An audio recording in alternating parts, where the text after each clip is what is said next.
Morning, guys, and welcome back to the channel. And in a West London derby at the Brentford Community Stadium, it finished Brentford 0, Chelsea 1. And in doing so, Chelsea become the first team in all four tiers of English football to win 7 consecutive away London derbies and only conceding 1 goal as well. But it wasn't plain sailing at all in this game. Really up against it, particularly in that second half. But before we get there, George, what were your thoughts on the lineup? Obviously, the back three was going to be a little bit makeshift in terms of kind of experience and probably a slight drop down in quality with no Thiago Silva and no Rudiger. I have to say, I was very surprised to see Malang Sarr in there as well. What were your thoughts on seeing him in the lineup? Yeah, I have to say, that lineup-wise, as the information was feeding through yesterday after the press conference, I have to say that I was very concerned for this game. Brentford away after an international break, not the ideal place you want to be going. And when I heard that Silva and Rudiger, 2 very influential players at the back, missing, it's probably the worst position you can lose someone. And again, I think we've got to go back to trusting the process. And I've never been as comfortable than I have with Thomas Tuchel and his decision making. I really don't. I can't, apart from maybe Mourinho in his first year, every time that Tuchel makes a decision, I'm almost not nervous. I know that if he puts those players in, he really does believe that they've got the capability to do well in that game. And again, showed it again today. 3-5-2 formation, again, a little bit surprising. Didn't work against Manchester City, but we've played it again today, and this time it's paid off in a victory. So, I was concerned, but we got through. We got over it. We got over the line. Yeah, just a couple of things. I think what really is shows that Tuchel is a top coach is the fact that it doesn't seem to matter who plays in those back three positions. Whoever comes in, everyone seems to know exactly what to do and is so well drilled in that system and exactly what's expected of them that actually, if Rudiger and Thiago Silva are missing, which is obviously a big blow, whoever steps in, they actually step up and they know what they're doing. So there's nothing to worry about when you think, oh God, we've got a couple of sort of backup defenders coming in. This is going to be a big problem. You almost feel you still feel very confident that we're going to kind of keep a clean sheet. I think that's, sentiment to how he's galvanized the club, the defensive work they're doing on the training pitch, working in this system, that everyone knows what they're doing. And it doesn't matter what personnel is, they always step in and do a job. In terms of the 3-5-2, you touched on it. I have to say, I was a little bit surprised to see him go with kind of 5 across the middle with a 2 up top, considering it didn't work well against Manchester City at all. Do you think it was his hand was kind of forced? Mason Mount not in the best of form, perhaps not fully fit. Kai Havertz, etc., not really showing anything. And perhaps also, trying to shore it up in the middle of the park. Brentford very physical, get an extra man in there. Do you think that was kind of perhaps a little bit of his thinking as well? Yeah, I think you summed it up perfectly. I think there was a part of him that was maybe forced to make that call, considering I think he touched on it before kickoff about players that after the international break have been good in form and deserve an opportunity like Loftus-Cheek. Therefore, you've got to play that extra man in the middle. But also, I think it is important to, as a coach, you need to be pragmatic. You can't just have one system, throughout your whole tenure at a club. You need to adapt, and every opposition is different. And I think the extra man in midfield worked today. And I'd love to see Werner and Lukaku click off together, but it didn't work again today. But then again, you could probably argue that it did work because we got the 3 points. So I think it's important that Chelsea have different systems to play and that players are aware of those. But I think in this scenario particularly, I think his hands may have been tied slightly.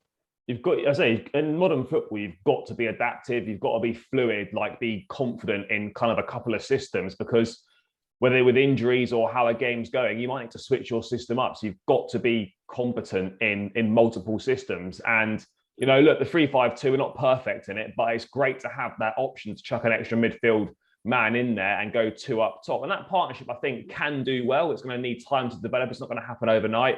We're not playing it every week, so it is going to take a bit of time. But yeah, I agree with you. I thought that the extra man in the middle actually kind of did help us a lot today.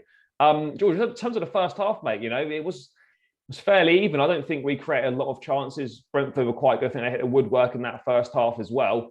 Ben Chilwell, having had a difficult start to the season, not really involved at all in the side, has now got 3 goals in his last 3 appearances for club and country. So, when it just goes to show your luck can change. He popped up with a great finish right at the end of the first half. Yeah, we love Chilwell. He came in as a first team, signing really at £50 million, the complete left back.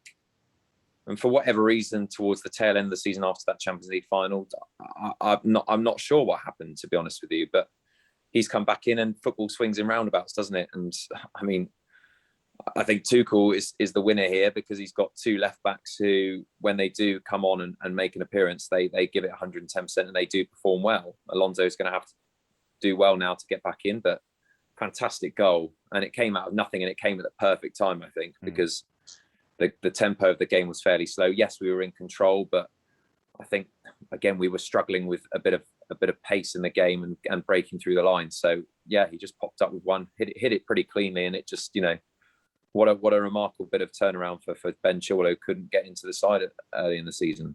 I mean, it's almost the perfect time to score right on the break. If you could pick a time to score, you probably choose then. And going into the half time, kind of heads up, got a goal lead, we can sort of think, well, we might be able to defend this. But George, second half was tough work. It was backs against the wall. It was relentless from Brentford. It didn't start getting relentless until perhaps 15, 20 minutes into that second half. Were you surprised that we didn't push for that second and seemed to sit off and invite a lot of pressure onto ourselves? Because Tuchel wasn't looking happy on the sidelines with the amount of pressure that we were soaking up.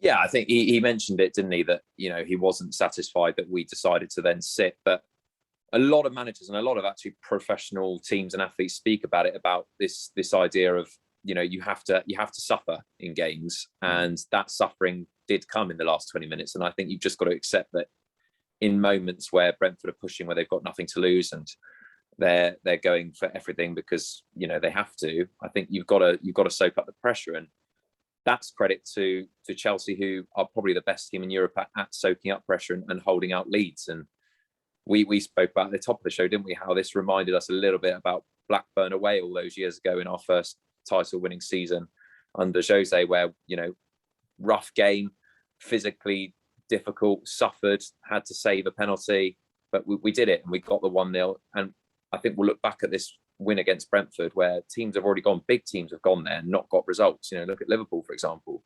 So I think considering, everything considered, that with Sarr and Chalobah playing, Loftus-Cheek getting a first start, I think it's a fantastic result for Chelsea to go back to the top of the league tonight. Yeah, I think it's a game that in previous years we probably would have folded and either drawn or lost. And if you're going to win championships and be challenging, these are the sort of games you have to win to challenge for titles, because you cannot afford, no disrespect, to drop points, against newly promoted sides. Except you've got to keep the momentum rolling and win these games. George, how impressive was Edouard Mendy today? I know that we were a little bit unsure when he first came in, but I'm happy to say that I was completely wrong. He is proven that he is a world-class goalkeeper, and it's absolutely criminal in my mind how he wasn't mentioned in the Ballon d'Or shortlist for the World Player of the Year. But how impressed were you with him?